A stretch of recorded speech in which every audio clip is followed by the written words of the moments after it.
The previous basket is under review.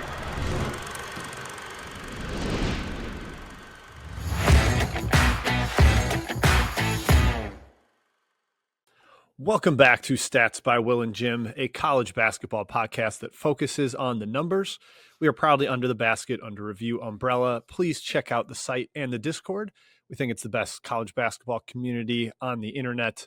Only $10 a month gets you access to the website, all kinds of great written content from Will Warren of Stats by Will and Jim himself, Jordan Majeski, Brian Ralph, all kinds of other great writers. We got some guest pieces up there that are always fantastic. And you also get access to the Discord, which is constant college hoops chatter, scoops from Trilly Donovan, gambling chat with the three-man weave, coaching carousel discussions, all kinds of great resources in the college basketball world. So we highly recommend you jumping on that. That is Basket Under Review, only $10 a month. All right, I am Jim Root, your host. Will Warren is my co-host. I almost said guest, and that feels wrong. That's not correct.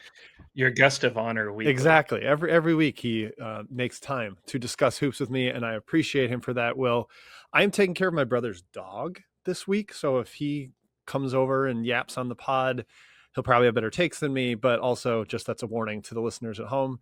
How are you doing on this fine Tuesday morning as we record? This will be out Wednesday for the listeners. I'll be honest, I've had better sports weekends. Some really terrible results for yours truly. I don't like when I listened to my beloved Bill Simmons on the run yesterday, and once I just said "F you, Bill" out loud because he said something very mean about the Lions. Uh-oh. And I was like, yeah, it's just you gotta dial it back in. So I don't know.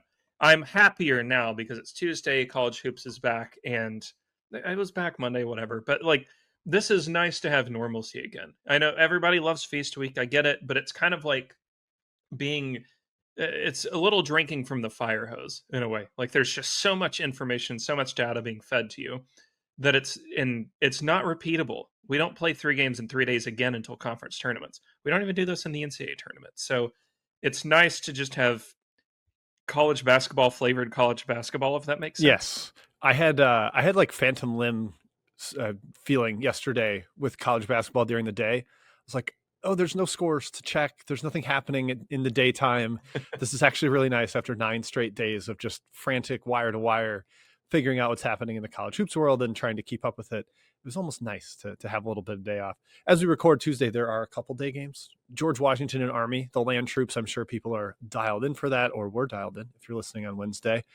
But we are here to talk about the week that was through the lens of statistics. We're going to go through 7 numbers each that really jumped out to us from the tail end of Feast Week or just the general college basketball landscape as a whole. Use that as angles to get in and discuss some of the teams of the week.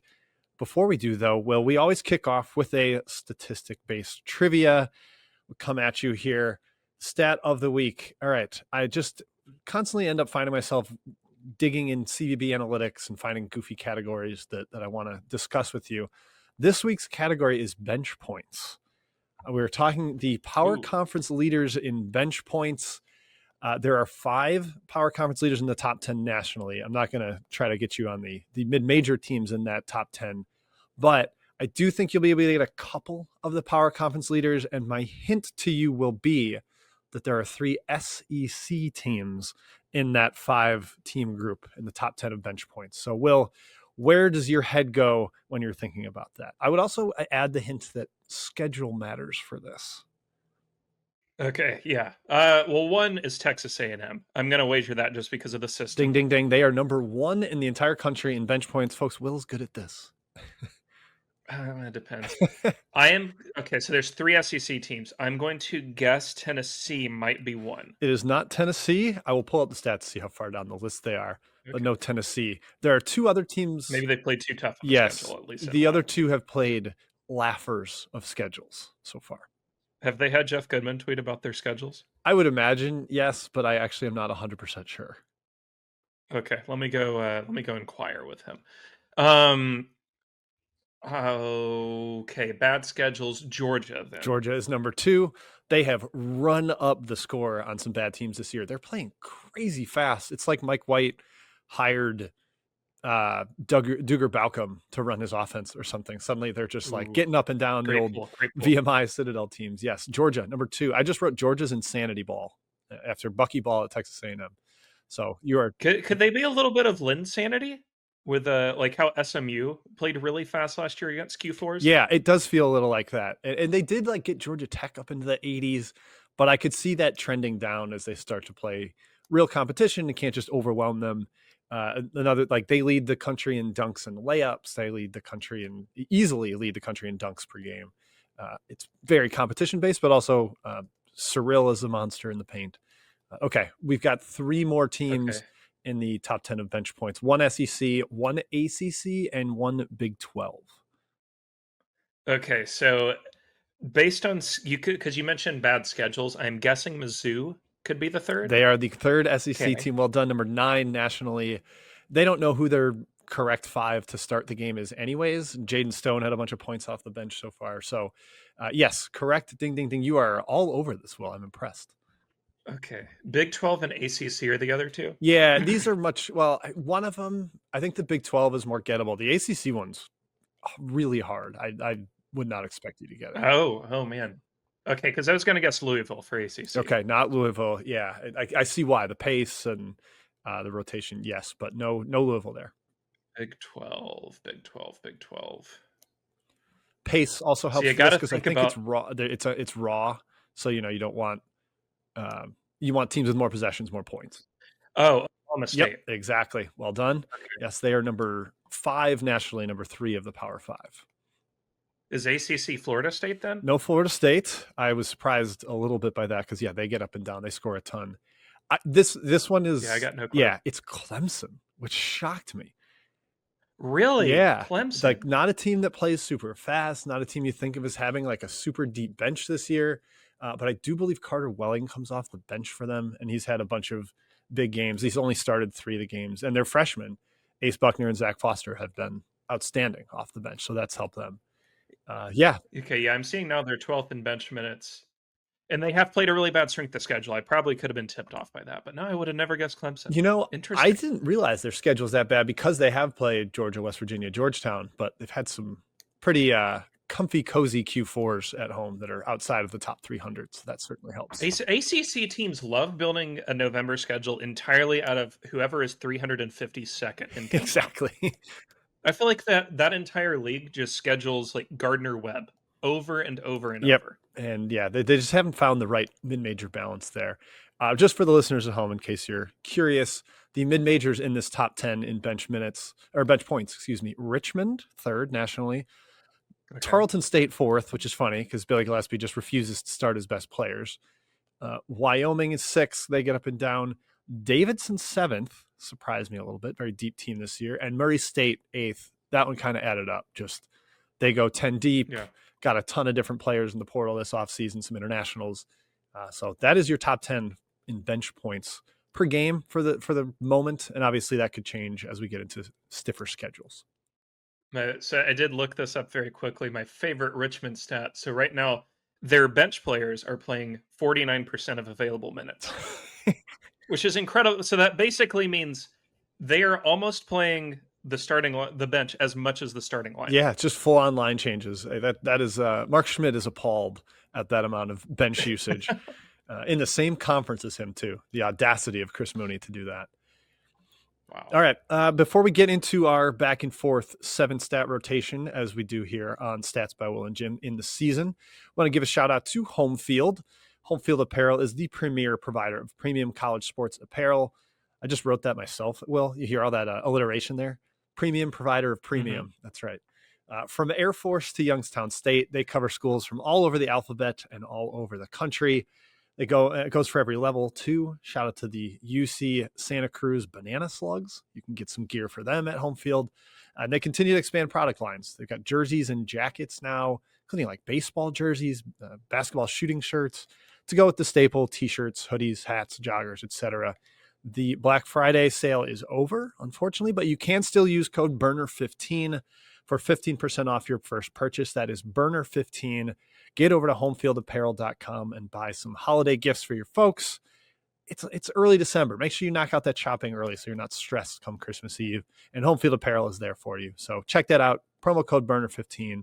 Wear one for the team at Homefield Apparel. All right, Will, let's do this. We're going back and forth, 7 stats each. We're going to dig into it, some of the big results from Feast Week, the big teams, stuff that jumped out to us.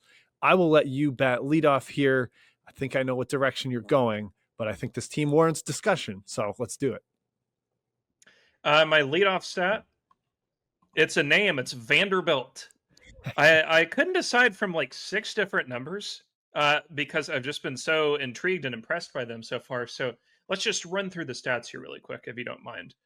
40.2% from 3, 62% from 2.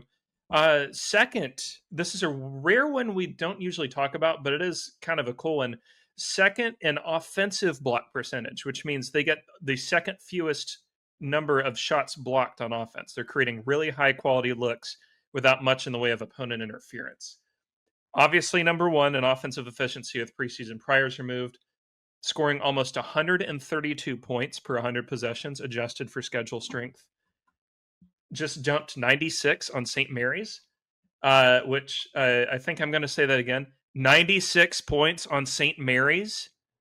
Do you realize how hard that is to do? It's insane. Yeah, even to get them, they got them over 70 possessions, which St. Mary's never does. They made St. Mary's guards look like children. Just really, really impressive to speed them up and score as efficiently as they did. Yeah, it just shocking. I mean, it doesn't come out this way because of, the actual offensive numbers were like 132 points per 100.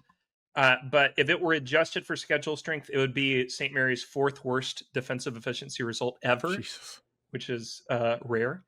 So you have all that, but then you have you dig in deeper, and 7 of their 8 performances so far have been their opponent's worst, 6 of them, or second worst, Eastern Kentucky.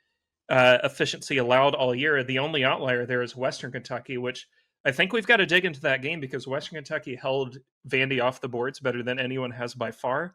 Not really sure what happened there, so we've got to do a deeper dive on that. But I am floored by how good they look offensively. I had them top 5 offensively in the preseason, top 20-ish overall, and they are blowing away my expectations, which seem to be significantly higher than the average. So I don't really know where I go from here with them. I don't think they're going to shoot 40% for the year from 3. I don't think they'll shoot 62% from 2. But I ran the numbers at our beloved Hoop Explorer earlier. And if you dial their 3-point percentage down to about where we would expect the rest of the year, they still come out, even with adjusted expectations, as about the 16th or so best team in the sport, maybe 17th, right in that range. That's well ahead of where pretty much everybody had them. And when you add up the wins they've accumulated so far, your baseline wager for them would be a 4 seed, which would be Vandy's best in a long time. So best since 2010, if you're curious. Don't ask how that tournament went for them.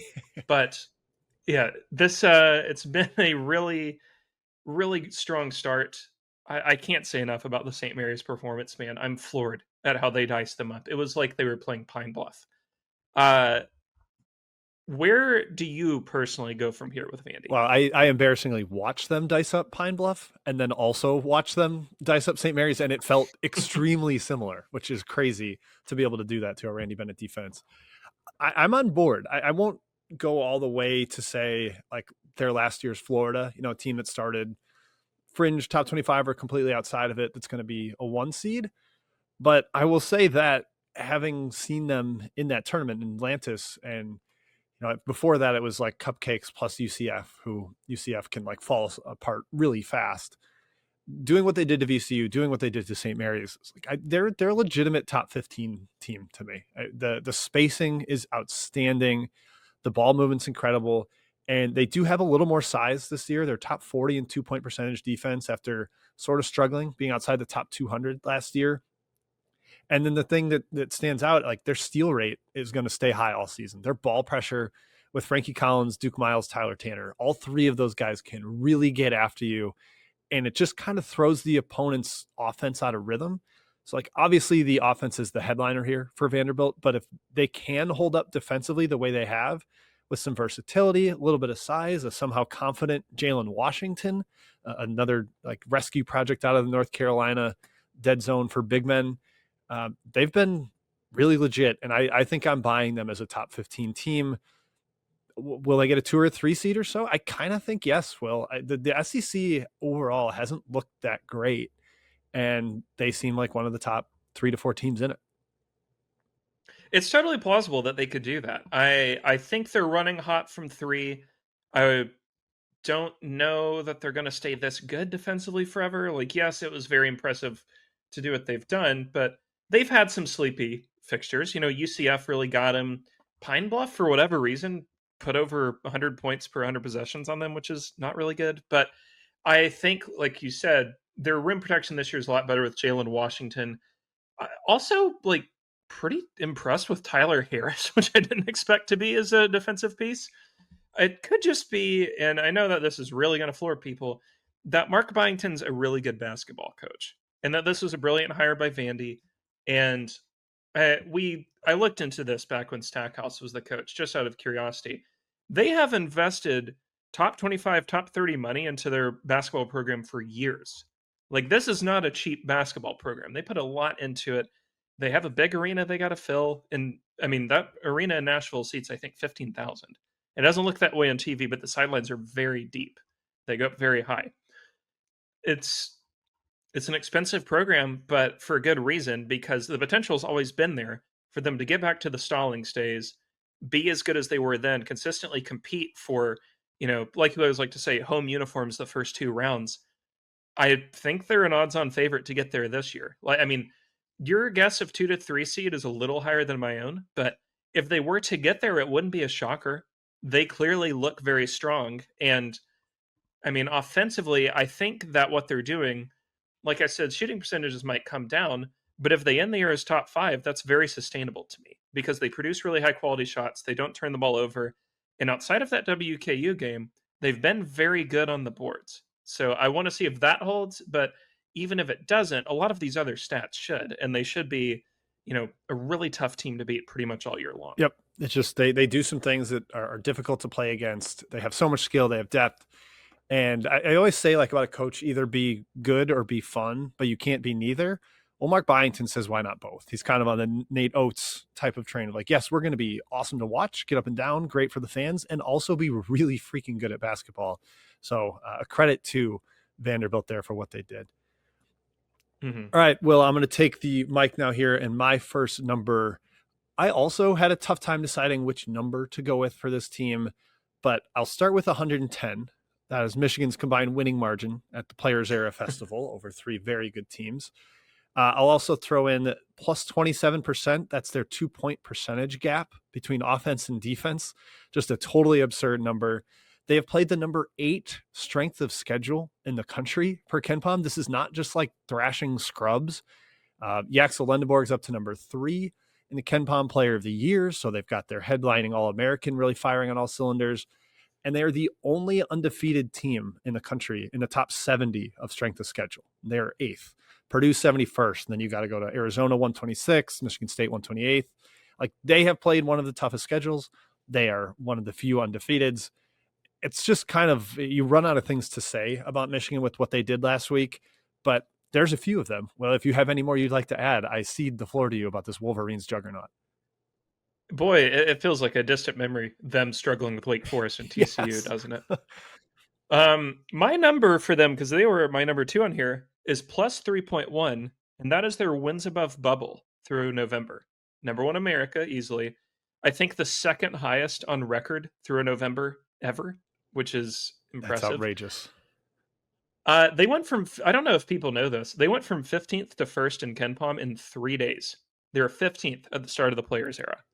That's insane. Because they were so shaky against TCU and Wake. I freaking bet on TCU and Wake, and now I'm wondering how on earth I won either of those wagers against a team like this. Yeah. Well, and I don't know of any jump like that to 1st ever. Usually when you go from, in a 3-day period, you can go from like 6th to 1st historically in KenPom.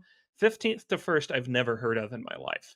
That is so extreme that, like, you just have to tip your cap. And I did run the numbers for personal reasons, for obvious reasons.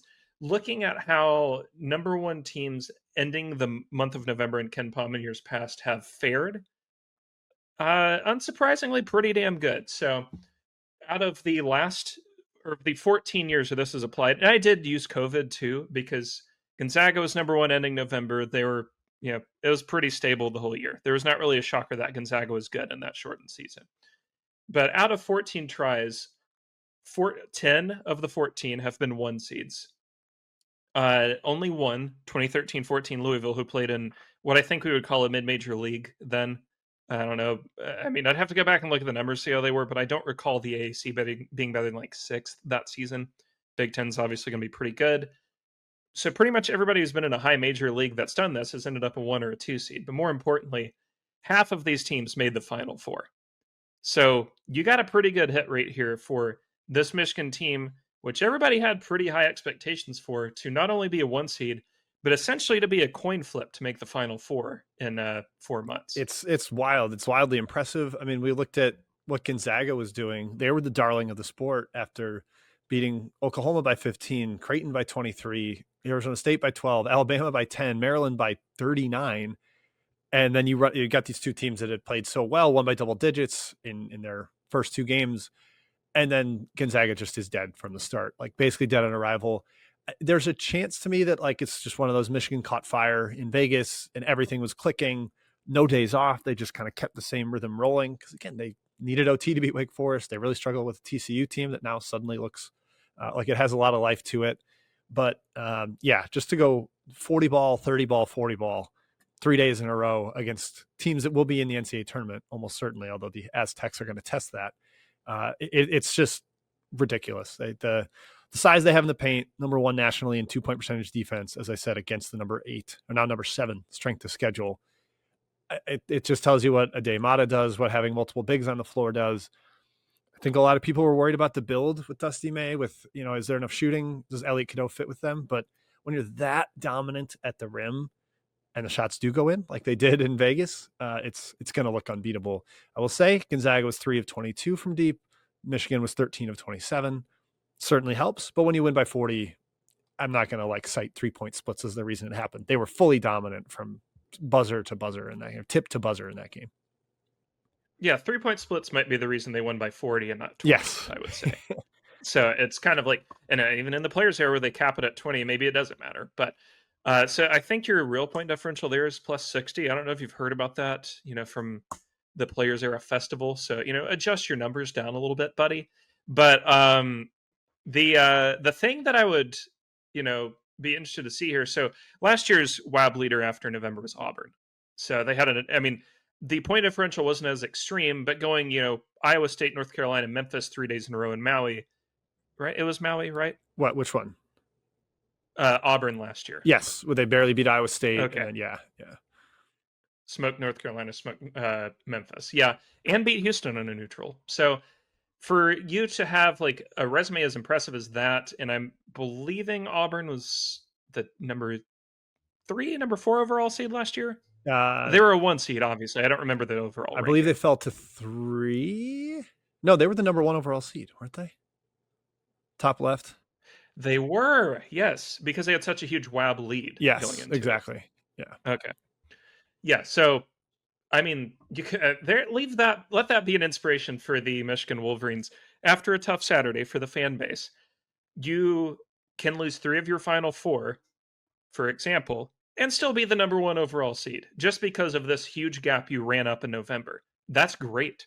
Like, they have a huge margin of error going forward now because of how dominant they were.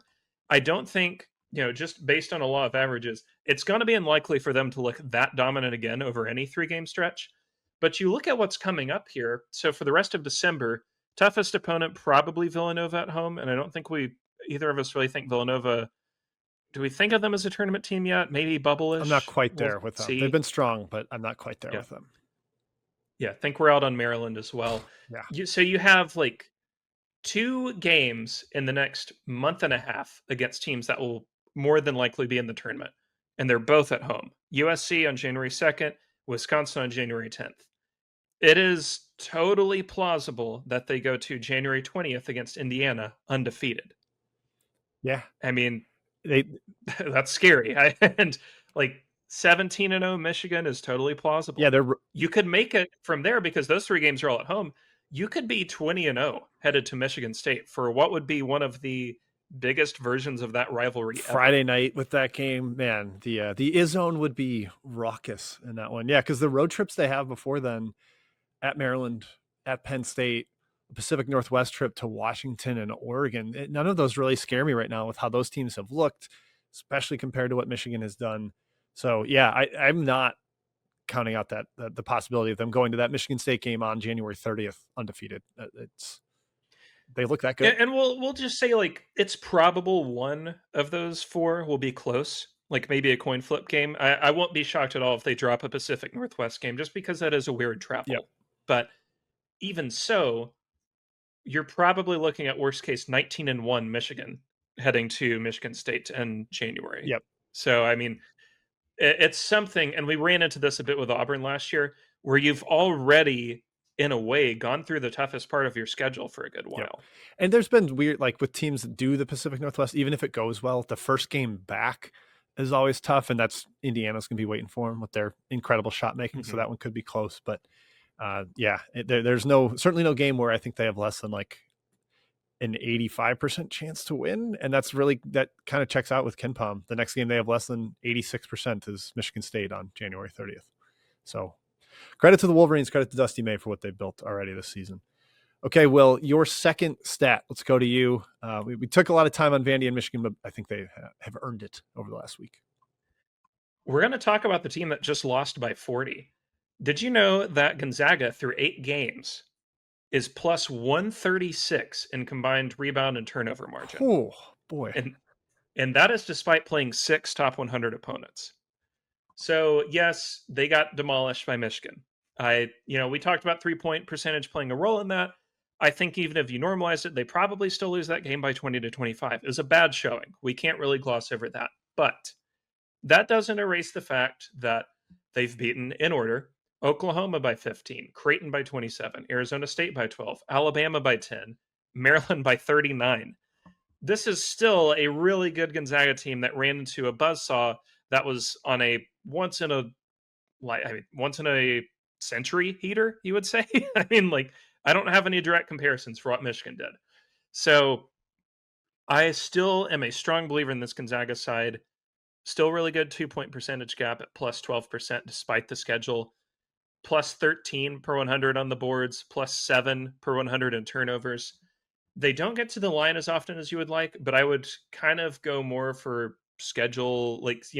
I think some of these teams, when they get to WCC play, what I'm saying is they're going to really run up the score on a lot of these teams, just because they're going to be so two-way dominant in shot volume and just like being able to generate more possessions than their opponent, that they're going to be uniquely really, really hard to beat in a way that they weren't last year. And I know they had good two-way shot volume numbers, but the schedule last year in the non-con was not quite as stout as it is this year, because you've already played all these games, and we're not mentioning you still have Kentucky, UCLA, and Oregon to go. Like, it's not over. Yeah, none of which are in Spokane or at the McCarthy Center. Like they're actually away from the kennel. Would you still include them in the top tier with, I think most people are putting Michigan, Purdue, Connecticut, maybe Duke in that very top tier. Do you think Gonzaga's in there, or are they ruled out because they got spanked by one of them? I think they still have to be in there. I would still have, like, I don't think that they're quite on the top tier, like the separated tier of like guaranteed 1 seeds, which I kind of think right now we'll talk about this later as a different stat, but if you were to guarantee me that Michigan and Duke are 1 seeds right now, I think I'd take it. I wouldn't really be shocked by that being the eventual outcome.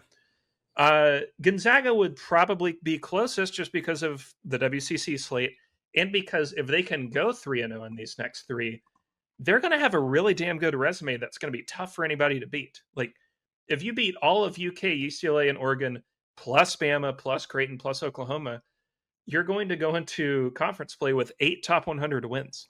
Yeah. Most of which were not at home. Very few other teams can say that. And obviously Mark Few has done this smartly, knowing that he's not going to get the big games in league play. So he's scheduled really hard at non-conference for the last few years, and they've kind of missed their big shots the last 2 seasons, which is why they've ended up a little further down the seed line. But this year looks like they're more in line for a 1 seed.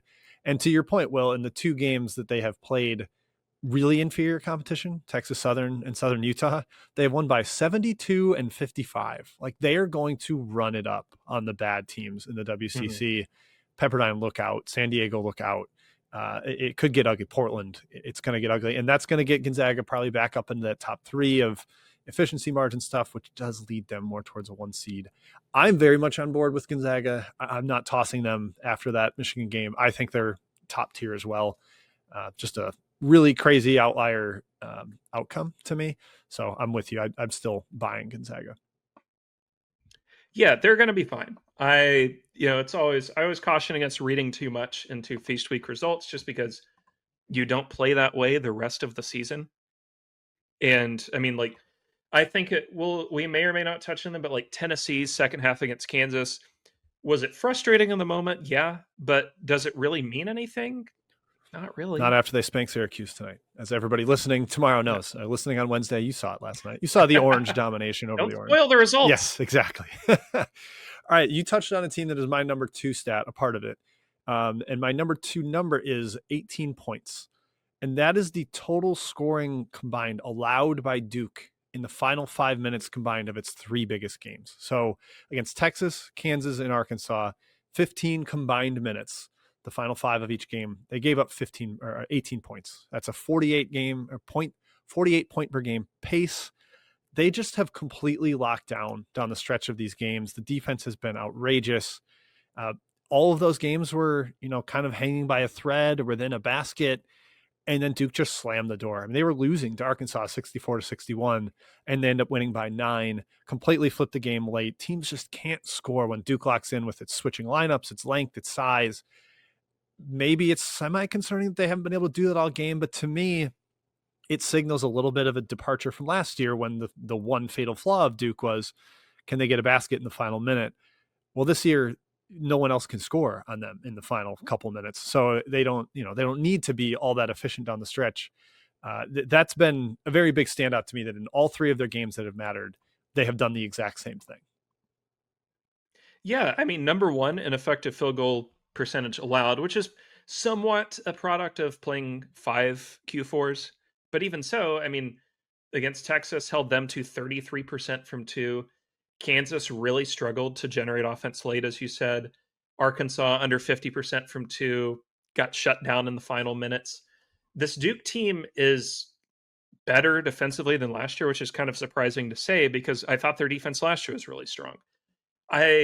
This could age really badly, and I love saying these things, but they play Florida tonight. It'll be yesterday as people hear this, but I kind of wish you could trade them out for Vandy, because I would love to see right now Vandy play right now Duke. Oh, that'd be great.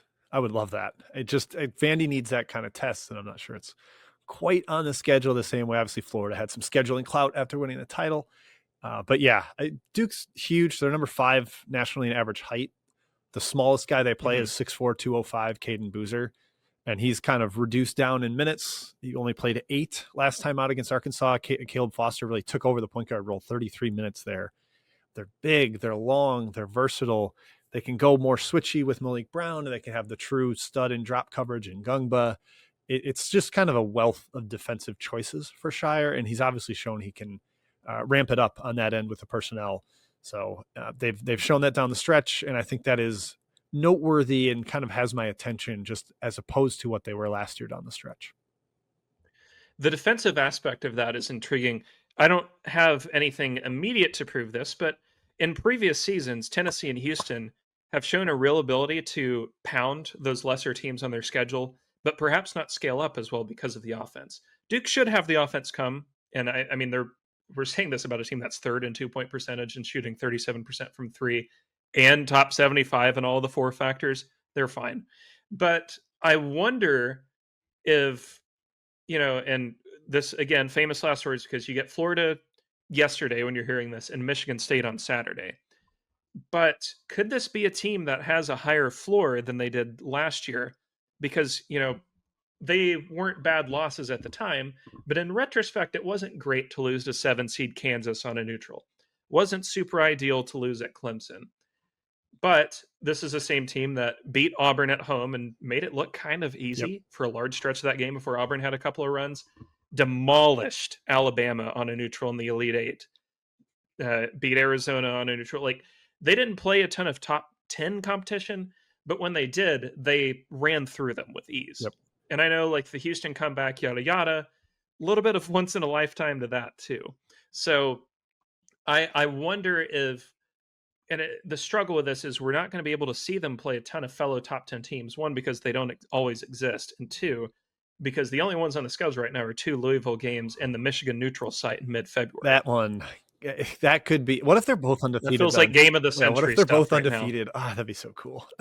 What if it is just one versus 2? I mean, so that's a question for our audience. Look ahead, please, for us.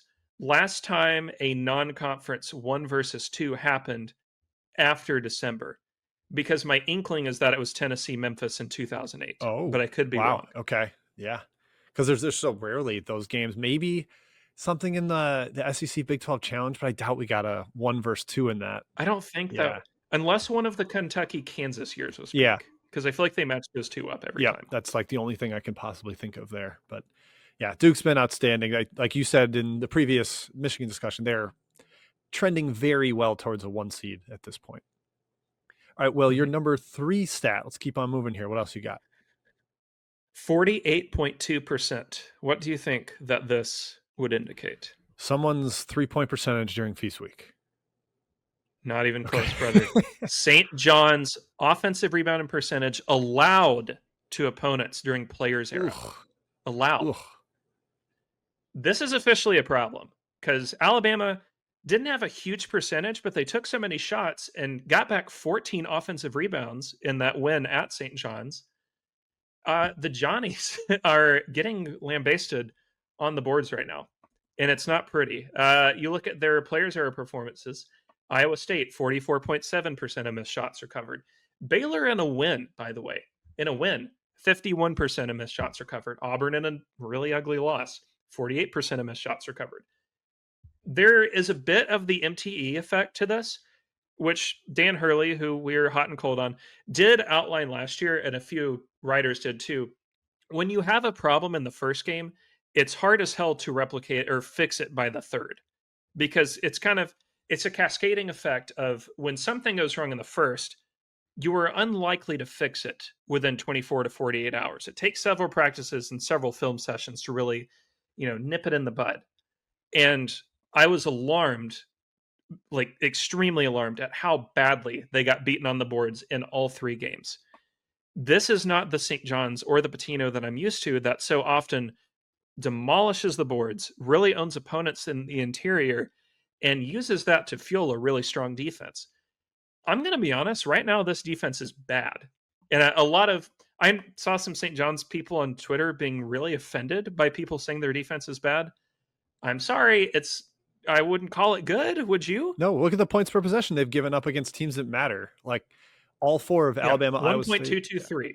Baylor, Auburn. Yeah, so in order, 1.223, 1.211, 1.129, and 1.277 against their 4 good opponents. It's a problem. That's not good I don't enough. care that you gave up 49 against Bucknell in 76 possessions. That doesn't mean anything to me when you scale up an athlete and can't really hold it down. I have a theory about this rebounding thing, Will. I don't know if it's completely factual, but when I watch them, they switch really lazily. Like they switch everything because they can, instead of like out of necessity to take something away.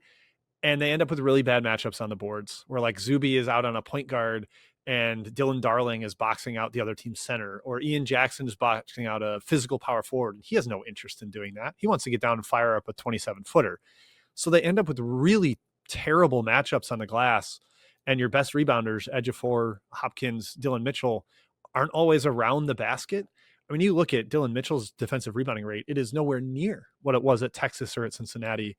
And I think that stands out a lot, just where these guys end up on the court. They've got to find a way to keep their best players, best rebounders near the basket, while also using switching as a weapon And I think Rick Pitino, the grandmaster of college basketball coaches, will figure it out. But it's not there yet. It is a shaky defense right now. The problem is the same problem that we thought would happen in the preseason. You can't really play Ejiofor, Mitchell, and Hopkins all together because of the offensive spacing. But you also can't take Mitch off the court because he is the only reason right now their offensive rebounding numbers are okay. But you can't also take Hopkins off the court because right now he's been really good offensively. Yep. It's been, touch and go with him, but he's been quite good, I would say. They're their three best players, and you can't play them together. What do you do with that? Yeah, I mean, in theory, you'd love to have, let's see, you got 2 spots, 80 minutes. Can you play them all like 30, 30, and 25 and get 5 minutes where they're all together? But it's a tricky sub situation. And to your point on the bold predictions pod, you talked about the amount of starting lineups they'd go with. I mean, they've already used 4. They used 4 in the first 4 games. They've stuck with the same one over the last few, but Dylan Darling played 7 minutes against Auburn. It seems like Rick's ready to go in another direction there after thinking he had his point guard situation settled. So we might see a 5th starting lineup already. It's a jumbled mess. And I think maybe they can figure it out by Big East play, but even if they don't, the rest of the Big East is at least forgiving enough that they're going to be okay and probably finish second in that league, even if they still have a shaky defense. Sight unseen, can you guess their points per possession allowed defensively with all of the big 3 in the game? I'll say 1.24. You are scarily close. 1.22. Jeez. Would you like to guess what it is when they're off? Or at least one of the 3 is off the court. At least one is off. Does it go down to like 1.08? 0.95. Oh, man. So even if you adjust for shooting luck, which does play some factor here, it's a 23 points per 100 possession difference for one of the 3 to be off the court. That was the concern that people just glossed over. Yeah, they've got to solve it. And I'm sure the offense drops if they're not playing together, because then you don't have the mismatch problem of the Hopkins. Offense. The offense is 8 points per 100 worse when one of the 3 leaves the court. Okay. So yeah, you've got to juggle that somehow. That's on the staff to figure out. Yeah. So St. John's, we have our eye on you. We're a little worried. A team from Players Era that I am even less worried about than I was going into it is Iowa State. And my number for them is plus 49. That's their winning margin in 2 games without Tamin Lipsey. Seemed like maybe they're going to struggle without their senior leader at point guard. But Killian Toure was outstanding, stepped into that role and had 2 very strong games. And we just got to rave about Josh Jefferson right now. He's borderline probably first-team All-American. I did a little Bart Torvik stat filter, Will, and players with, in his entire statistical database, players with a greater than 25% assist rate, greater than 20% defensive rebound rate, and lower than 13% turnover rate has never been done over a full season. It is currently being done by Josh Jefferson and Cam Boozer. 2 very, very good players. Certainly don't expect it to sustain all the way over the year. The turnover rate probably will creep up a bit. But man, those 2 guys are in rare air. You put them together. I'll give a little tiny humble brag here, or just a brag. I was the only one of the Weavers to rank Jefferson ahead of Lipsey in the preseason top 100 player rankings. I think he's awesome. I think he's more indispensable than Lipsey is for this team at this point, because he creates, he rebounds, he can score one-on-one, he can step out and hit shots, he can switch defensively. He just does everything. And I think he's kind of the skeleton key that makes them great. And we've seen that. And man, they're up to 4th in KenPom. And it's not because they're beating Q4 teams by 1,000. They only beat Fairleigh Dickinson by 38, Grambling by 40. Like, they're not doing what Gonzaga did to Q4s. It's because they beat Mississippi State by 16. They beat Creighton by 18. They beat Syracuse by 31. Like, they're beating the good teams by a lot. I'm starting to buy into Iowa State because the freshman guards have been good. And they have more depth than we realized. I am too. The 2-way turnover numbers are amazing as always, which I think that's kind of your free space on the bingo card with them every year. And I don't think that they're going to remain this amazing sans Lipsey. They will need him. Like, you play Purdue on Saturday. You got a toughie. Looking tougher by the day. Home against Iowa. Cyhawk, baby. Cyhawk. It is. Okay, quick aside. Let's retire El Asico. It was funny when both teams were unwatchable, but both did, like, this is a really nasty thing to say. I liked watching Iowa football this year. They were fine. They were kind of fun. Iowa State football, pretty damn competent every season. You don't need to bring El Assico over to basketball. They're off the hook. They're good teams. Yes. Yeah, they're fine. The women's basketball too, actually. Both teams. Iowa State. I don't know if you've seen their women's team yet. Fascinating viewing experience. Do they still have Crooks? That's the only one I know. Yes. Okay, good. Crooks is. She went off for 47 in a game this weekend. God. All right, fair enough. No, she truly unguardable. Yeah, I like this team a lot. I tweeted something. I don't recall the exact contents of it, but something to the effect of, I enjoy that Milan Momcilovic gets like 10% better every season. That might have undershot it. It feels like he's about 25% better this season and evolving into a legitimate All-American candidate. The shot is there as ever, but he's added this little mid-range game that I really like. Getting better, never going to be amazing, but better defensively at just being in the right place at the right time. Creates a few more steals than I recalled too. God, I love watching him play. This Iowa State team is a lot of fun. I don't know that they're going to have the same truly elite defense you think for a Knott's team, but the offensive firepower feels better this year. Yep. Quick trivia on Momcilovic. How many times in his first 2 seasons do you think he scored 20 points, 20 or more? I'm going to go with 3. 3 is correct. He's already done it 3 times this year. And nice. Twice against St. John's and Syracuse. It wasn't like he's beaten up on scrubs. So he has definitely evolved. Shout out to Blake Buchanan as well. Blake Buchanan better than I thought. Yeah, I saw the right game of his freshman year at Virginia. I was like, I think that guy's pretty good. And then he was bad for the rest of his Virginia career. But Otts has gotten a lot out of him. I mean, if he's going to be kind of Robert Jones-esque, just mobile and grab a bunch of offensive rebounds, then, hey, that's a win for that team. That's all they need. Yes. All right, back to you for number 4. Will, your 4th number. This is a slash line. This is 23, 9, and 3. Who do you think the slash line belongs to? Okay, at first I got worried. This is points per game, rebounds per game. I got worried of some shooting numbers and was like, who is that bad? That's me at the park, baby. 9% from the free throw line, or 3% from the free throw line. 23, 9, and 3. I'm looking at teams as quickly as I can. It's not LeBaron Filan. It is. How about Coapete? Cam Boozer. Okay. 23, 9, and 3 right now per game. There's a lot of season left. How long do you think it's been since somebody averaged at least 22, 9, and 3 in any season in college basketball for a Power 5 team? Oh, boy. Is it like Shane Battier or something? Tom Gugliotta, baby.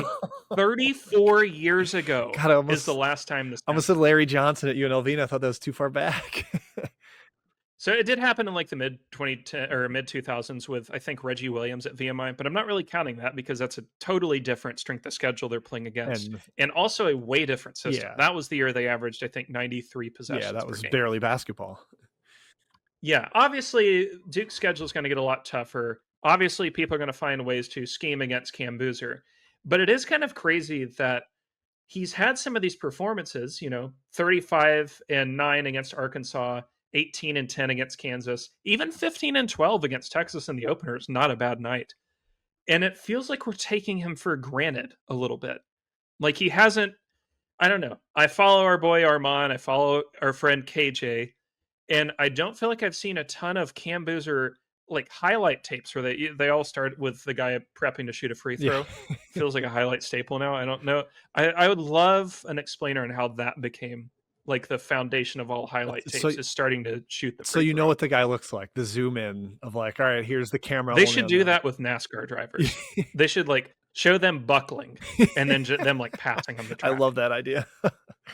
Yeah, if you're a fan, get on that. But I understand that they haven't played a lot of great competition. They have played 3 top 50 teams, but the other 4 are Q4s. But still, like the stats are the stats. Plus 20.5 box plus minus, obviously would be the highest ever recorded. But for me, the big one that stands out, 143 offensive rating on 30% usage. That is insane. And we saw, I think it all kind of popped for people in that exhibition against Tennessee when he went for 22 and 20. That could happen again. That's not out of the possibility. that could happen in multiple ACC games because he just accumulates the two-way impact for him. And yes, predictably, he leads the nation in box plus minus. The only guy close is Yaks at Michigan. But the level of impact he has in both directions on the game is something we truly have not seen in a while. Yeah. And I dare mention the last guy that really did this at college as a freshman for a full season. Is it like Anthony Davis or something? Anthony Davis and Zion. Okay. The box plus one. Yeah. The Arkansas game was such a revelatory thing where he had all his truly best games against their bad competition. And I think that was, people were almost holding that hope against like, all right, maybe he's just not as good against power competition, against better athleticism, deeper front courts. And then he just shredded Arkansas. 13 of 18 from the field, 11 of 14 from two. Yes, we'll probably see teams throw more at him, but he's an outstanding passer. Like if you double him, he's going to find Isaiah Evans. He's going to find like Nick Kaminia is going to have a game where he makes like 7 threes this year. He's starting to get a ton more minutes for them. That you can't overly send too much attention his way because they have so many other weapons, and he just dominates anything one-on-one. He's too skilled. His footwork is outrageously good. Justifiably number one in KenPom's Player of the Year metric right now, and I think he's at the top of most odds betting boards too. He's past Braden Smith in that category. So all time, there's only been two guys who've gone above 16 or plus 16 in box plus minus. It is Zion and Anthony. So yeah, that's a pretty good team or a pretty good group of players to be tracking with. Yeah. All right. Number 4 stat for me, 14th. And let me verify that that's currently correct after last night's games. It is, yes, still 14th. That is Indiana's defense. Indiana's defense is 14th. This one is very schedule driven. They have they're 317th in strength of schedule. That's really helped their number 3 2-point percentage defense. Sam Alexis has been really good. Basically, the interior protector they needed. He has a plus 35 net rating right now. They're 17 points better on both sides of the floor with him on the court. Defensively, I think that really stands out. Defensive rebounding, effective field goal percentage. He's been great there. But I also got to mention the shot distribution they're allowing. They lead the entire country in mid-range twos allowed per CVB analytics. 22% of opponents' shots are mid-range twos. Drexel is next, and then only Texas Tech and Texas are above 20% in that stat. It's crazy. Like they are forcing everybody to take bad jumpers, and some of that's maybe the drop coverage. A lot of it's probably the competition. We'll see how that ramps up as they start to face more athleticism and Big Ten play starts. But early returns are that this defense could at least be solid, top 50-ish. And when they're going to shoot the ball, they will some nights. Indiana actually looks like a legit top 25 team right now. Yeah, they lead the nation in shot quality allowed per game at Synergy. The thing that stands out to me, they allow the fewest catch and shoot attempts per game. Very, very good at running people out of, safe, stable shooting position, which we saw a bit of at West Virginia last year. It was, it's Darren, right? Because there's a guy on Twitter who gets mad every time I mispronounce it. Yeah, Darren DeVries. Darren DeVries? Oh, I thought it was DeVries, but I'm not positive. I'm not sure. I've heard both. Okay. Let's go with Darren so I can get that part right at least. I don't need more Indiana fans mad at me. I've gotten on their good side. Leading the nation in fewest catch and shoots allowed, I think third in pull-up jumpers forced. Just a really great structure defensively. Don't allow much in transition, which is schedule-driven, of course. But to do this all without, personnel we really loved. Personnel we were openly skeptical of defensively is highly impressive. And yes, I'm aware Marquette and Kansas State are not very good, but still, those are two Power 5 opponents that are going to finish the year in the top 100 at KenPom, barring something horrific. And they held them to 42 and 43% from two. That's really good, man. Yeah. This is a structure that works. This is a team that knows how to stop the ball, where to drive it to. The drop coverage is really helping. It reminds me almost of a more aggressive Illinois in a way. Yeah. But without the true bigs big. Yeah, the 7-footer that's going to swat things at the rim. But you said Marquette and Kansas State will finish in the top 100 barring something horrific. Kansas State said hold my beer on Monday night, and got spanked at home by Bowling Green. So they said, hey, don't watch out. We'll figure out a way to finish outside the top 100. That's the Kansas State way, though. They'll lose that, and then they'll beat Iowa State later in the season. Absolutely. Got to figure it out. And that's a great transition offense, Kansas State. And they held them well below 1 point per possession. PJ Haggerty shot 3 free throws against Indiana, and he's like the free throw magician. So, yeah, the early returns for Indiana are good there. I don't think they'll finish the season top 25 defensively, but if they're going to be top 40, top 50, the offense is good enough to be a really, really good team. All right, back to you, Will. Number 5. Oh, sorry. Go ahead if you want to add Indiana. Well, I mean, just finishing it off there, we're going to find out about them this week because, so the day this uploads, they'll play at Minnesota, which, while not the most talented team in the world, has an offensive structure that produces a lot of good shots. And then you get the ultimate test on Saturday with Louisville. So we're going to find out pretty fast how legitimate this defense is, but early returns way more positive than we would have expected. Yep, very much so. All right, number 5 for you, Will. Your starting center, I guess we'll call it in this rotation. Well, this makes sense then. Plus 108. This is nation-leading Stanford in combined free throw attempt and field goal attempt differential through 8 games. Wow. They have taken 108 more combined than their opponents. Wow. The shot volume kings, Kyle Smith. Yeah. Talk about some analytics for you. Take that for data. As David Fisdale that said that? Take that for exactly. I don't even know what that guy does now. But he did create that. So, we have that as a site tagline. Yep. So you would look at these shot volume numbers and you might not think that this is that extreme. So they're plus 8 in turnover differential per 100, plus 10 in rebounding margin per 100, but that's not as elite as some others we've discussed. But defensively, they're amazing at shot suppression. 23rd in turnover rate on defense, 10th in defensive rebounding. And yes, I know they lost at home to Seattle. That is unfortunate. But they're up 7 spots from their KenPom ranking in the preseason, despite opponents shooting 37% from 3 and 78% from the line. And despite Stanford shooting 49% from 2, which is not great, I still don't love the team athleticism. I think that they're going to struggle there. Okori is awesome, but he might kind of be all they have in that regard. Yeah. And the rest of the roster outside of like Chisholm Akpara is kind of just guys.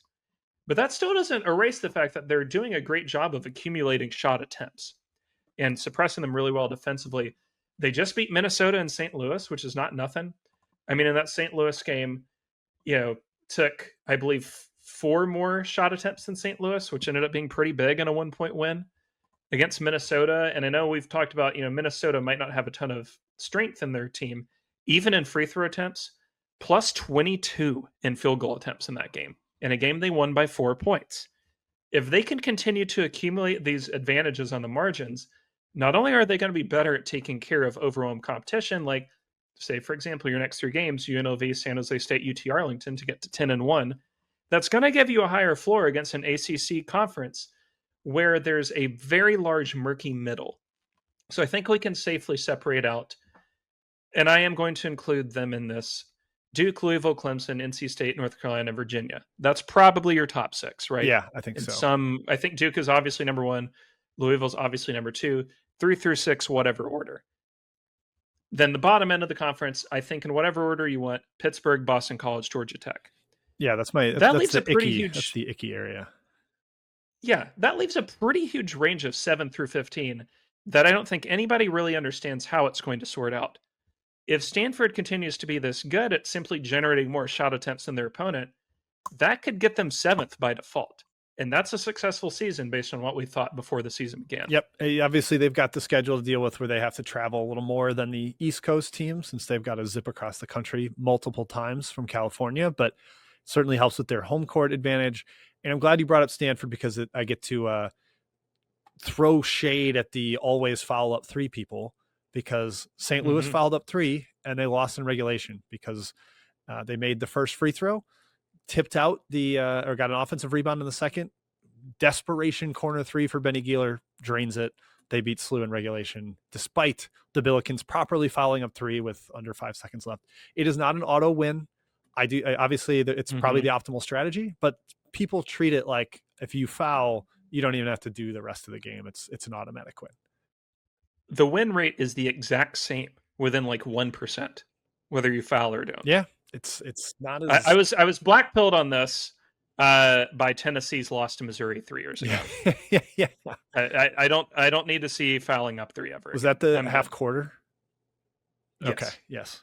Fond memories. That was the what's the Colin Cowherd meme where it's like, we're good. Yeah, I don't need the foul up 3 anymore. Yeah. That's not ethical hoop. Yeah.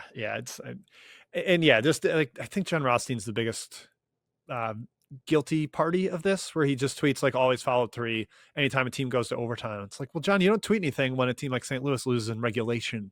Doesn't even get a chance. Except that it would be the epitome of brutality, but that's not how that phrase is applied. Yeah. All right. Well, hey, I just had to sneak that into a Stanford discussion. My number 5 number is 7, and that is the number of remaining teams that are undefeated against the spread. Killers of preseason expectations. Now, not a gambling podcast, but this gives me an in to talk about 2 teams that I think warrant discussion. First is Butler. They're the lone power conference team that's undefeated against the spread. Michael Ajayi has had every possible breakout that you would want to see from him coming in from Gonzaga. Finley Bizjack is a legit stud creation shot maker. And they've gotten some really good seasons from people you thought were spare parts, people I thought were spare parts. Jamie Kaiser, Johan Traore, Drayton Jones, and Stink Robinson off the bench. Then another team that's undefeated against the spread, UC San Diego, Will. What a blast of a team to watch. Incredible that they turn over their coach and their entire roster, and they remain one of the most fun mid-majors in the country. They shredded the ESPN Events Invitational down in Orlando. Just all kinds of scoring creation on the floor. So credit to the Tritons, and then just a tip of cap to the other 5 teams. New Mexico State, Sam Houston State, so the master and apprentice there, Jason Hooten and his old assistant, Chris Mudge.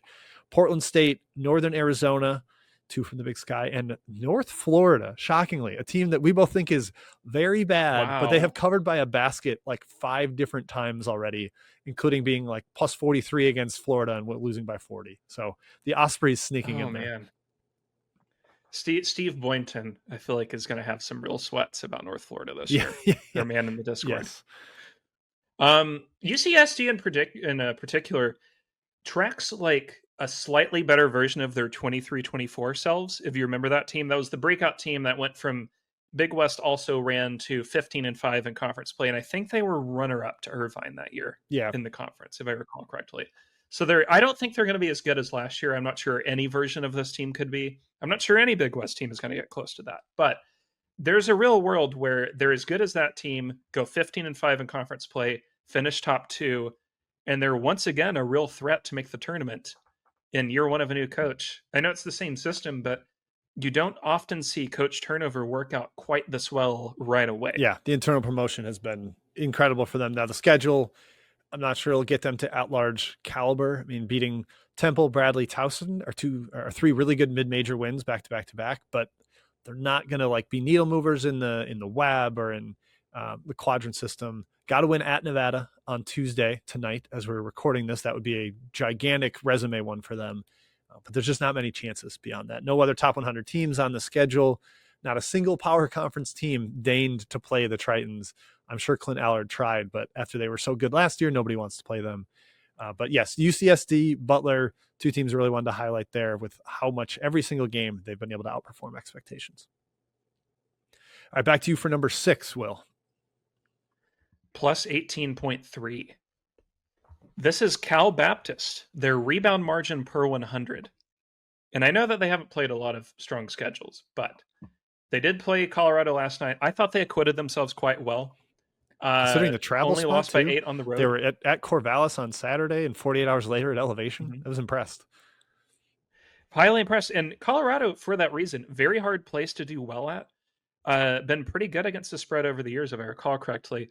But I remember a stat that for a while there, they were winning at like a 75% rate against top 100 teams at home, despite not really being that good. So hard place to do well at, and Cal Baptist did a good job. They're light on what I would call signature wins. I think the UC Irvine win on the road will age well. I think that Oregon State being 205th is probably not going to hold. They're better than that. I think they'll get back into the top 200. And the Colorado performance, again, that's not a bad loss. That's going to be a top 100 road loss, which nobody is upset by. But the key for me, in all of their games, save for Colorado, they've won the rebounding battle. And even in Colorado is a functional draw. They lost this game because they shot 2 of 13 from 3. If you're doing this, if you're right now 63 spots up from your preseason KenPom ranking, going on the road, nearly winning at Colorado, save for an unusually poor shooting night, you're probably really good. And I bring this up because, as you know, the WAC is down to 7 teams this year, thanks to Grand Canyon's early departure and a couple of other departures. A conference light on competition, games, however you want to call it. And it's pretty much shaping up to just be them and Utah Valley for that league. Now, you're not going to watch a ton of WAC hoops this season. I get it. But they still have some really competitive and interesting games coming up. BYU, they'll play on the day that this comes out. Really curious to see how they hold up physically there. And then one final chance for a signature non-con road win Saturday at Utah. They're really addicted to the mountains right now. And if they can pull off another road win against at least a respectable team, I'm going to be really damn impressed by what Rick Croy and crew are building. Yeah, I almost picked this team to win the WAC for our preview at Basket Under Review, and I ended up going with Utah Valley. And Utah Valley's ahead of them right now. But Dom Daniels is a stud on the ball, and Thomas and Dong has been a huge part of the rebounding margin. A guy that could not find his way off the bench at Oregon State, and now he's a top 40 rebounder on both ends of the floor by rate. He's been massive. And yeah, if they're able to hold up this schedule stretch of Saturday, Monday, Wednesday, Saturday, road games at Oregon State, Colorado, BYU, Utah, 3 straight elevation games, I will be tipping all of the caps I have, throwing flowers, throwing roses at Rick Croy's feet, because that is as bad as tough of a schedule stretch as you get. So for people watching, if they have any gambling interest, I would say Utah would be a good bet on Saturday, a 3rd straight elevation game in the same week. But if Cal Baptist holds up there, this team is remarkable, and they've got a chance to, because they do things that are sustainable game to game, and that's rebound. And not only that, but when you get to March, if this team can win the WAC, they're going to be a hard out simply because they own the boards this well. They're going to hold up in shot volume. We usually don't see teams like this win athletically, but if you get in a game, let's just say they're a 14 seed or something. If you get in a game and your 3-seed opponent is, shooting 21% from 3 and can't get the misses back, that's their opportunity. Yep. They're going to be an interesting team to watch the rest of this year. Very much so. Rick Croy's always been on the cusp of breaking through there, and there's a chance this is his best team. And right now it is his best team by KenPom ranking. All right, my number 6 stat. This one's a little more fun. It's not as serious, but it is 33. That is the amount of 3-pointers made by Texas A&M's Ruben Dominguez, the leader in all of Power 5 basketball right now. He's made 20 in his last 3 games. He had a 10 3-point game and then 3 and 7. He's narrowly ahead of Oklahoma's Nigel Pack. Got Ryan Conwell of Louisville, Donovan Atwell of Texas Tech also in the mix. So some big time shooters there, but also shout out to Brycen Blaine of Charleston Southern, who does play tonight, Tuesday, as we record this. He's at 38 3-pointers made through 9 games, over 4 per game. See if he lights it up against UT Martin in that international lineup. Just a little check-in on a stat. I was checking because I do have a season-long bet here on Isaac McNeely to lead Power 5 basketball in 3-pointers made. He's only down at 24. I know that Dominguez was not listed, Will. He was not an option to bet, but Armin in Discord, Armin Jovic talked him up as a great shooter, and he's in a system where he's going to get as many attempts as he could possibly want for buckyball. So big time shooter there from Europe for Texas A&M. Well, he's going to be a huge difference maker in some of their swing games this year. So the good and bad of the SEC slate is that you get to play a lot of good competition, but you also have to play a lot of good competition, which means you could lose a lot of games. But all they need is for one of these games to go right. And you get a lot of good opponents at home this year. So, for example, home Florida, February 7th, home Mizzou, February 11th, home Ole Miss, February 18th, home Kentucky, March 3rd. If he keeps this up, you could see pretty clearly in your mind's eye, Dominguez hitting 7 threes in one of those games and carrying A&M to an upset victory. Having a guy like that on your roster is invaluable because it can cover up for a lot of other mistakes. And Lord knows, defensively outside of forcing turnovers, they make a lot of mistakes. They don't protect the rim well, give up a lot of open threes, not great on the boards either, despite what's frankly been a really crappy strength of schedule so far. They make shots, they take a lot for sure, but I still need to see more from A&M. But the good of this system is that, one, if he's hot, you can just ride him. You can say, like, okay, go guard whoever's the worst player on the other team, take some possessions off. We're going to feed you 13 3-point attempts today. And that could be their path to, like, the first real signature win for Buckyball. Yep. They've got the high variance style going in spades right now. I mean, they beat Florida State by 36, but they also lost to Oklahoma State by 24. And I think that's going to happen in SEC play, where maybe they'll beat LSU by 20, and the next day they'll lose. The next time out, they'll lose at Auburn by 30. It's just that's the way it can go with them, with the amount of threes they take, the reliance on turnovers. If somebody takes care of the ball against them, they can get gashed defensively. But hey, they feel like a candidate to go a very firm 16-15. Yes. Yeah. We're like, 3 of the games were close. And it's one of those 16 and 15s where it's like, man, they've got 6 Q1 wins. Should they be in NCAA tournament discussion? It's like, yeah, but they've got 4 Q3 losses, and I can't. They lost to South Carolina at home. It was ugly. Yeah, that feels like the most. Oh, they play South Carolina and Mississippi State back to back at home. I can see them somehow losing both right after winning at Texas, right before they go win at Alabama. A Texas sweep combined with losing to both MSU and South Carolina at home does feel right. Yes, that'd be perfect. Okay, well, your final stat here in our countdown. This is 18 of 28. This is not me at the free throw line. This is the percentage of your percentage of 1 seeds over the last 7 full seasons that were in the KenPom top 5 ending November. So 64%. More importantly, 5 of those 7 years, 3 of your KenPom top 5 have eventually ended up a 1 seed. The 4th has routinely come from like 7th to 17th in that range. Or I guess we'll count in 6. Let's say 6th to 17th is your range for next up. We still haven't had all 4. So that leads me to this question. Which 3 of Michigan, Purdue, Duke, Iowa State, and Gonzaga do you think are going to end up 1 seeds? I've got my 3 picked, but I'm curious to hear yours. Yeah, I'll go with Michigan, Duke, and Gonzaga. That's my 3. Same. Okay, we kind of have touched on that earlier. I almost want to go Purdue, Duke, Gonzaga, but man, Michigan's web that they've racked up, the way you kind of compared it to what Auburn did early in the season, I think is a really compelling argument. Now, outside, I'm sure you're going to ask me, outside of that group, who's the one that emerges as the 4th 1 seed? And to me, it's UConn or Arizona. Arizona's kind of racking up some web, some really good wins away from home. And boy, with UConn, if they can get Terrace Reed back healthy, I know there's a chance he might not play tonight, Tuesday, as we record. But they got Mullins back finally. It's just they're going to be so lethal offensively, and the Big East offers a lot of wins. There's a chance they go like 18-2 in the Big East. So those are my. If I had to pick right now, I would say Michigan, Duke, Gonzaga, and UConn are my 4-1 seeds. So here's an intriguing follow-up for you. So 5 times 7 for 7 years is 35 teams. 7 of those 35 top 5 teams have ended up a 4 seed or worse.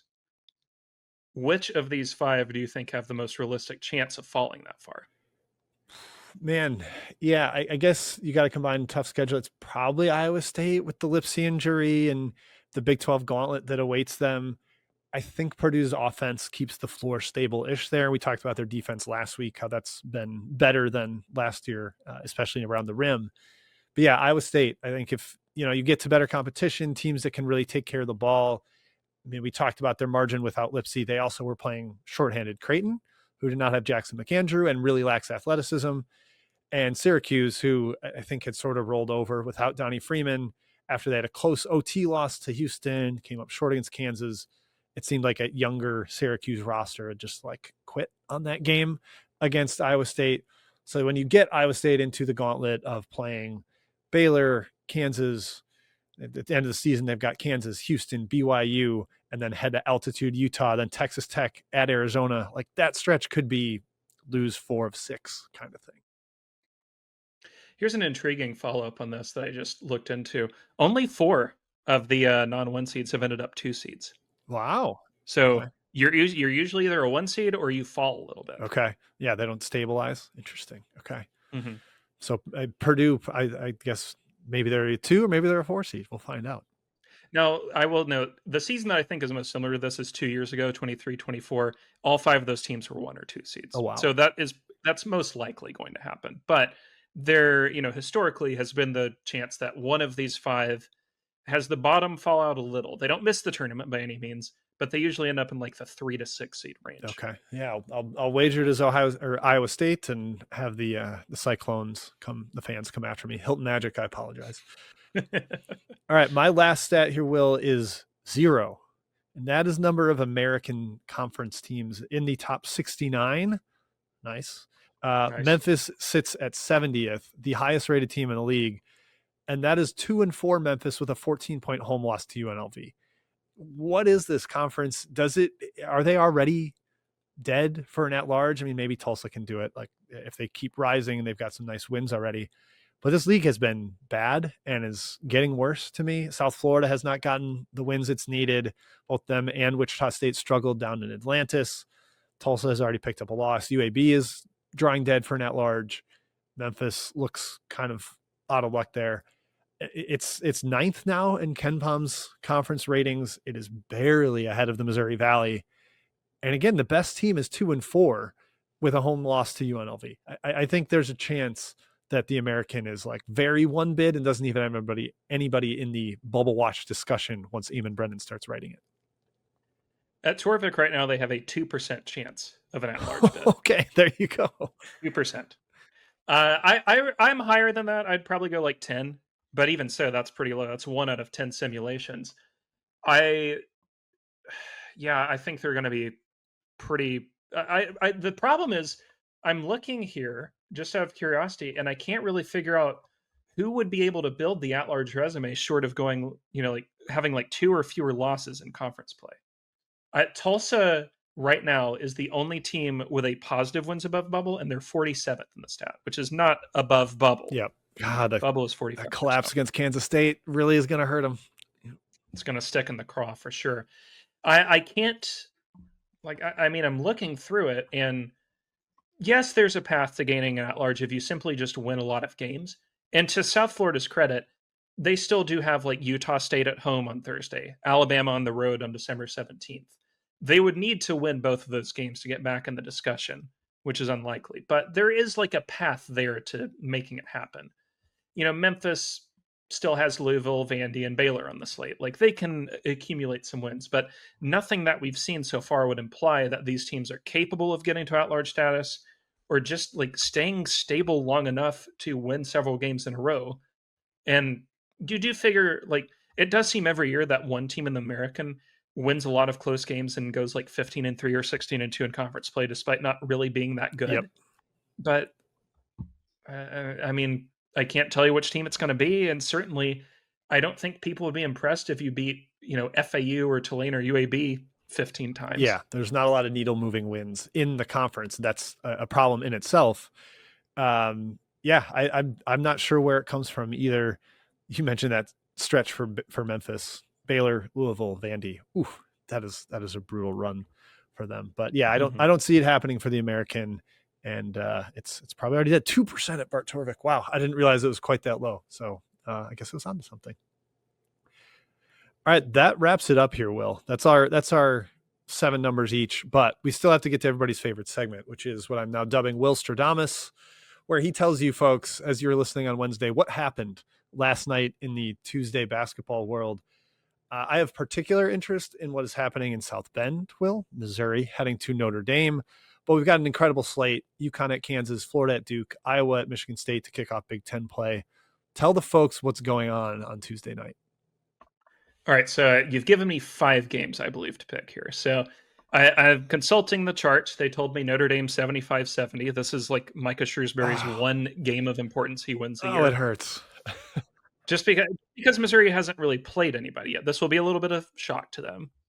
And, Notre Dame has at least played teams. They haven't beaten them, but they've played them. That's what is the playoff committee's thing? Quality losses. Yeah, which is nauseating. I feel like Notre Dame leads the league in quality losses every year. Not hate, but truth. I am going to go against type here and pick Kansas to win a close one over UConn. I don't love it, but I think that's what happened. Tennessee wins a pretty boring 80-70 type game over Syracuse, where it's never really close, but never really far. Just kind of feels like Tennessee leads by 8 the whole way. Yep. Kentucky gets back off the schneid, beats UNC by 5 at home. Not a crazy impressive game, but I'm going to pick Cam Williams as a difference maker. I think he gets 4 threes in this game. Now Kentucky. they need it. They need the shooting. Much needed win. Yep. And lastly, I'm going to take Duke close. I think this game against Florida, this kind of feels like the first Florida game of the year where they shoot above expectation, which they haven't done yet. They're kind of due for one where they just pop off a little 44% three-point game. But Duke's 2-point percentage gap is so huge that they're still going to win by 5 points.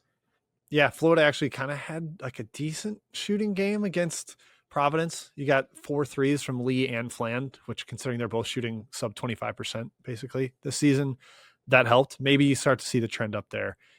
Actually, no, you do see the trend up because Will said it. Willstradamus said it. So that's. Let me give you one more actually while I'm thinking of it. Everybody loves the Rutgers curse for Purdue. Everybody talks about it. Doesn't exist. They've won there 3 times in a row by 28, 18, and 29, I believe. I got Purdue by 19. Yeah, that's a steamroller. Rutgers continuing to be exposed for the stark lack of talent on the roster. We saw it in Players Era. We saw it on Tuesday night against Purdue. That's it, folks. You heard it here first from Will. Actually, you probably heard it here second since you watched the games, but that is what happened. That is what happened on Tuesday night. This has been Stats by Will and Jim, where we go back and forth and talk about college hoops based on the numbers that stood out to us. Thank you to Trilly Donovan for the opportunity under basket under review. Thank you to Corey Aldis, our producer behind the scenes, to Sam Frayer for the graphics, to Homefield Apparel for sponsoring. Promo code Burner15. Check it out. But Will, anything else to add to the folks before we let them go? No, thank you all for reading, as always, and thank you for a great first month of the year. This has been not only the website, but this podcast, a surprise joy. I've never really done it much before, and people seem to really like it. It was very nice of Patrick Mayhorn, who runs the excellent Utah State blog, The Ag Ship, to shout us out. A friend of mine for many years, and said that we're the best college basketball podcast going. That's all you. That tells you the replacement value you have over Kai McEwen and Matt Cox. I don't know about that. I'm amazed people listen to Americanized Nathan Fielder and Jim Root. Hey, that's right. But it's a different format, and I think hopefully people have enjoyed it. Just zooming in on numbers and kind of using that to extrapolate what we're talking about. That is the plan here at Stats, so we're going to keep it going for more months of the season. So thank you for tuning in, everybody. We'll be back again next week. Enjoy this incredible week of college hoops. Tuesday, Wednesday, really, really good slates. So enjoy the hoops. Cheers.